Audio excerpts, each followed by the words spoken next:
Hello hi మామ, నేను మా ఫ్రెండ్ ఈరోజు గోపిదిన్నికి పోతున్నాం. చూశారు కదా, ఈరోజు ఫుల్గా రైన్ పడింది. నేను మా ఫ్రెండ్ ఇలా గోపిదిన్నికే వెళ్తున్నాం. ఈ వర్షానికి ఇలానే వెళ్తూ వెళ్తూ ఇక్కడ రోడ్డు మీద అంతే బ్యాడ్గా ఉంది. మళ్ళీ పల్లెటూరులో ఎంతో ఉంటుంది. ఇక్కడ వచ్చేసాం గోపి షాప్ దగ్గరికి. చూడండి, మా ఫ్రెండ్ ముందర వెళ్ళిపోతున్నాడు. ఇక్కడ చూడండి, మా బాబాయ్ గోపి తింటున్నాడు.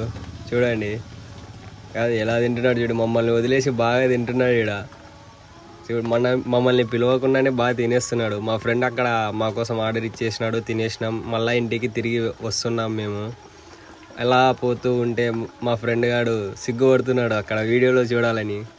ఇక్కడ చూడండి, ఇదే మా ఊరు. ఇక్కడ ఉంది ఒక అంబేద్కర్ విగ్రహం. ఇది మా ఊర్లో పెద్దగా ఉంటుంది చర్చ్.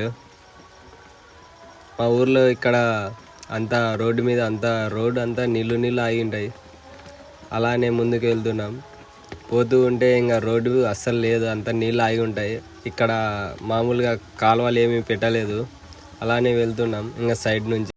అంటే ఈ ప్రభుత్వం వస్తే మారుతుంది, ఈ ప్రభుత్వం వస్తే మారుతుంది అనేది తప్పనిచ్చి ఏ ప్రభుత్వం వచ్చినా మనకి ఏం లాభం లేదు. పల్లెటూరులో ఎవరు పట్టించుకోరు. ఇలానే ఉంటాయి ఈ రోడ్స్ అన్నీ. ఇంకా ఏం చేద్దాం, మనం ఏం చేయలేం కదా. అది గవర్నమెంట్ నుంచే రావాలి అక్కడ నుంచి.